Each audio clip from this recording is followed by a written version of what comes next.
दोस्तों आज के इस पर्टिकुलर वीडियो में हम डिस्कस करने वाले हैं कि हम अमेज़न पे जो है वो ब्रांड रजिस्ट्री में कैसे एनरोल कर सकते हैं। बेसिकली उन सेलर्स के लिए जो है वीडियो होने वाली है जिनका अपना खुद का ब्रांड है और उन्होंने अपने ब्रांड के लिए जो वो ट्रेडमार्क लेके रखा हुआ है। तो जिनके पास में ट्रेडमार्क है, जो ब्रांड ओनर्स है, वो बेसिकली अमेज़न की ब्रांड रजिस्ट्री की सर्विस में जो है वो एनरोल कर सकते हैं। ब्रांड रजिस्ट्री की सर्विस में एनरोल करने के बाद में काफ़ी सारे ब्रांड से रिलेटेड बेनिफिट्स जो है वो सेलर्स को मिलते हैं, क्योंकि जो ब्रांड ओनर होते हैं वो अपने ब्रांड को प्रोटेक्ट भी करना चाहते हैं, साथ ही साथ अपने ब्रांड को जो है वो ग्रो भी करना चाहते हैं। तो उससे रिलेटेड काफ़ी सारे टूल्स जो है वो अमेज़न के सर्वर सेंटर पे बने हुए हैं। तो उनका बेनिफिट लेने के लिए हम अमेज़न की ब्रांड रजिस्ट्री में जो वो एनरोल कर सकते हैं। तो स्टेप बाय स्टेप प्रोसेस में कंप्लीट हम आज समझने वाले हैं कि कैसे हमें जो ब्रांड रजिस्ट्री के प्रोसेस में एनरोल करना है।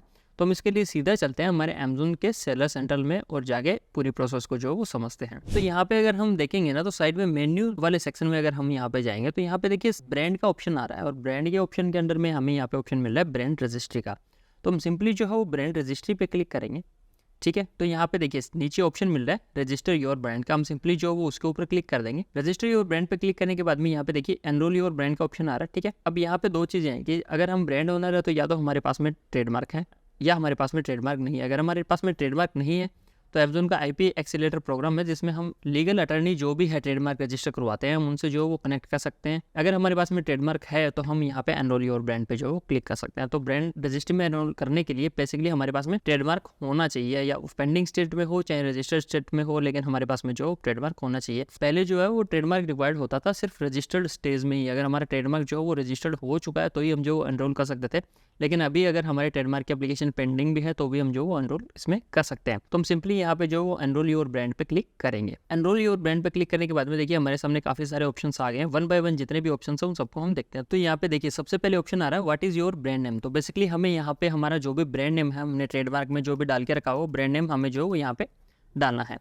ब्रांड नेम डालने के बाद में यहाँ पे देखिए नेक्स्ट ऑप्शन हमारे सामने आ रहा है select the trademark office associated with your brand, कि कौन से ट्रेडमार्क ऑफिस से बेसिकली हमने जो टीएम लेके रखा हुआ। तो यहाँ पे इंडिया का है तो हम यहाँ पे इंडिया सेलेक्ट कर लेंगे। नीचे ऑप्शन आ रहा है enter the trademark registration number. तो बेसिकली हमें यहाँ पे ट्रेडमार्क रजिस्ट्रेशन नंबर जो है वो डालना है और उसके बाद में हम वेरीफाई पे क्लिक कर देंगे। जैसे ही हम वेरीफाई पे क्लिक करेंगे उसके बाद में देखिए यहाँ पे लिखा आ गया select the status of your trademark. हमारे ट्रेडमार्क का जो है वो स्टेटस क्या है, तो अगर रजिस्टर्ड है तो हम रजिस्टर्ड सेलेक्ट कर लेंगे, अगर पेंडिंग है तो हम पेंडिंग जो वो सिलेक्ट कर लेंगे। ठीक है, उसके बाद में ट्रेडमार्क टाइप हमारा क्या है, वर्ड मार्क है या फिर डिवाइस मार्क है, वो बेसिकली हमें यहाँ पे सिलेक्ट करना है। तो यहाँ पे जो है वो हमारा ट्रेडमार्क वर्ड मार्क है तो हम वर्ड मार्क सेलेक्ट कर लेते हैं। ठीक है, उसके बाद में कैटेगरीज सेलेक्ट करेंगे कि हमारी जो कौन सी कैटेगरी है वो हमारी ट्रेडमार्क क्लास को जो वो डिफाइन कर रही है। तो जो भी कैटेगरी रहती है हमारे प्रोडक्ट से रिलेटेड वो बेसिकली हम यहाँ पे सिलेक्ट कर लेते हैं। कैटेगरी सेलेक्ट करने के बाद में यहाँ पे देखिए नेक्स्ट ऑप्शन हमें मिलता है प्रोडक्ट इन्फॉर्मेशन का। If your brand sells product on Amazon, enter 1 to 3 of your top selling ASIN for each product category in the store where the items are sold.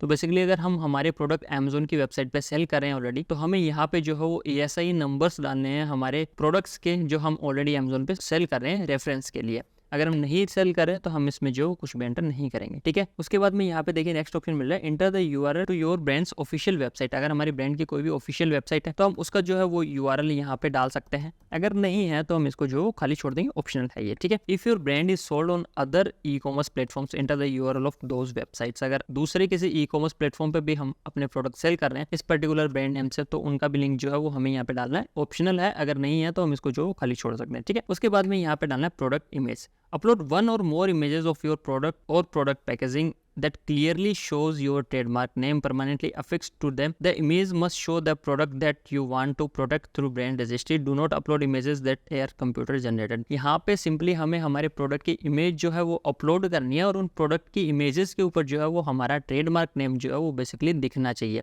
जैसे कि अगर हमारी शर्ट है तो शर्ट पे जैसे यहाँ पे ब्रांड का लेबल लगा होता है, या फिर अगर साइड में कोई भी ब्रांड का लेबल लगा होता है तो वहाँ पे हमारा ट्रेडमार्क जो भी नाम से हम लेने जा रहे हैं वो उसके ऊपर दिखना चाहिए। किसी भी तरीके का प्रोडक्ट है, जैसे टॉयज है, उसकी कोई पैकिंग है तो पैकिंग पे हमारा जो ट्रेडमार्क है, ब्रांड नेम है, वो बेसिकली विजिबल होना चाहिए। कंप्यूटर से नहीं बनाया हुआ होना चाहिए, कोई एडिट उडिट किया हुआ नहीं होना चाहिए। सिंपली हम टेबल पे रख के प्रोडक्ट की फोटो जो खींच सकते हैं। परमानेंटली अफिक्स्ड होना चाहिए। ऐसा नहीं है कि हमने कुछ भी उसके ऊपर स्टिकर लगा दिया या फिर उस तरीके से हमने उसको बना दिया, तो ऐसा नहीं होना चाहिए। कुछ परमानेंट टाइप की पैकेजिंग होनी चाहिए। ठीक है, अल्टरनेशन जो है वो नहीं किया होना चाहिए किसी भी तरीके का। यहाँ पे तो हम क्या करेंगे, हम सिंपली जो भी हमारे प्रोडक्ट की फोटोज है वो 1 बाय 1 अपलोड कर देंगे। तो ये सिंपल के लिए हमने जो वो एक इमेज अपलोड कर दी, अब नेक्स्ट पे जो क्लिक करेंगे। उसके बाद में सेलिंग अकाउंट इन्फॉर्मेशन जो है वो हमें यहाँ पे डालनी है। सेलिंग अकाउंट इन्फॉर्मेशन में क्या आता है, the following information will help us better understand your relation to the brand seller story. ठीक है, आर यू सेलर और a vendor for the brand you are selling. अब ये जो ब्रांड रजिस्ट्री में हमने एनरोल किया है, अब इस ब्रांड के अमेजोन के साथ में हमारे रिलेशन क्या है, मतलब कि हम अमेजोन पे सेलर हैं, हम अमेजोन पे खुद जो है वो प्रोडक्ट सेल करते हैं, या फिर हम अमेजोन पे वेंडर है। वेंडर में बेसिकली ये होता है कि हम अपने प्रोडक्ट एक साथ अमेजोन को सेल करते हैं as a third party seller. तो हम अमेजोन पे सेलर है या फिर वेंडर है या फिर नाइदर, मतलब हमारा अमेजोन के साथ में किसी भी तरीके का कोई रिलेशन नहीं है,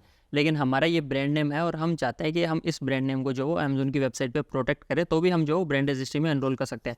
ऐसा जरूरी नहीं है ब्रांड रजिस्ट्री में एनरोल करने के लिए कि भी हमें अमेजोन पे सेलर होना ही पड़ेगा। अगर हम अमेजोन पे सेलर नहीं है तो भी हम ब्रांड रजिस्ट्री में एनरोल कर सकते हैं अपने ब्रांड नेम को जो है वो प्रोटेक्ट करने के लिए। ठीक है, तो अगर हम सेलर है तो यहाँ पे सिंपली जो वो सेलर सेलेक्ट कर लेंगे। ठीक है, उसके बाद में यहाँ पे कौन सा सेलर अकाउंट जो है वो हमारी ब्रांड के प्रोडक्ट को जो मैनेज करता है, तो यहाँ पे हम हमारा सेलर अकाउंट जो है वो सेलेक्ट कर लेंगे और उसके बाद में जो वो नेक्स्ट पे क्लिक करेंगे। ठीक है, ये सेलर अकाउंट फेच किया क्योंकि हमने जिस अकाउंट से सेलर सेंट्रल में अकाउंट बनाया था उसी अकाउंट से हम जो ब्रांड रजिस्ट्री करने जा रहे हैं, उसी से जो वो हमने ब्रांड रजिस्ट्री में एनरोल किया है, तो हमारा सेलर अकाउंट जो ऑटोमेटिकली फेच हो गया। अगर हम दूसरे किसी भी अकाउंट से ब्रांड रजिस्ट्री में एनरोल करते हैं तो हो सकता है वहाँ पे फेच ना हो। ठीक है, अब यहाँ पे देखिए डिस्ट्रीब्यूशन की इन्फॉर्मेशन हमें डालनी है। Does your brand sell to distributors, क्या हम डिस्ट्रीब्यूटर्स को भी हमारे प्रोडक्ट सेल करते हैं, हम यहाँ पे सिंपली नो सेलेक्ट कर लेंगे अगर हम नहीं सेल करते तो। उसके बाद में where are your brand's product distributed, आपके ब्रांड के जो प्रोडक्ट है वो कहाँ पे डिस्ट्रीब्यूट होते हैं। अगर हम डिस्ट्रीब्यूशन करते हैं तो हम यहाँ पे कंट्री सेलेक्ट करेंगे, वरना ऑप्शनल है ये, तो हम इसको खाली भी छोड़ सकते हैं। ठीक है, उसके बाद में लाइसेंस इन्फॉर्मेशन आता है कि does your brand license trademark to other who manufacture product associated with your intellectual property, क्या हमने किसी और को भी लाइसेंस दे के रखा हुआ है कि वो हमारी ब्रांड नेम से जो प्रोडक्ट मैन्युफैक्चर कर सकते हैं। अगर ऐसा है तो हम ये सेलेक्ट कर लेंगे, वरना हम जो वो नो सेलेक्ट करेंगे। और उसके बाद में लास्ट में हमें सिंपली जो वो सबमिट का ऑप्शन मिलता है, जहाँ पे हम सबमिट करके हमारी जो भी एप्लीकेशन है ब्रांड रजिस्ट्री की वो सबमिट कर सकते हैं। उसके बाद में जो भी अपडेट्स या इन्फॉर्मेशन रहती है वो अमेजोन की टीम की तरफ से हमें रिसीव हो जाती है और उसके ऊपर हमें अगर कुछ आगे के स्टेप्स लेने हैं तो वो स्टेप जो हम ले सकते हैं। बेसिकली डिपेंड ऑन सिचुएशंस की हमारी जो है वो क्या क्या इन्फॉर्मेशन आगे रिक्वायर्ड है या फिर क्या क्या इन्फॉर्मेशन जो है वो अमेजोन की टीम हमसे मांगती है। तो ये बेसिकली प्रोसेस है अमेजोन की ब्रांड रजिस्ट्री में जो है वो एनरोल करने की। अगर इसके बाद में कोई भी इशू नहीं होता है और हमारी ब्रांड जो वो सक्सेसफुली एनरोल कर जाती है तो हमें नोटिफिकेशन जो है वो इसमें मिल जाता है कि हमारी जो ब्रांड है वो सक्सेसफुली एनरोल हो गई है। अगर कोई भी फर्दर इन्फॉर्मेशन की रिक्वायर रहती है या डिटेल की रिक्वायरमेंट रहती है तो वो भी हमें अपडेट जो इसमें मिल जाता है कि भाई ये इन्फॉर्मेशन आपकी तरफ से फर्दर रिक्वायर्ड है। तो उम्मीद करता हूँ ब्रांड रजिस्ट्री से रिलेटेड ये इन्फॉर्मेशन आपके लिए हेल्पफुल रही होगी। बाकी ई कॉमर्स से रिलेटेड वीडियोस के लिए आप जुड़े रहिए मेरे चैनल के साथ में। इस वीडियो को देखने के लिए आपका बहुत बहुत धन्यवाद।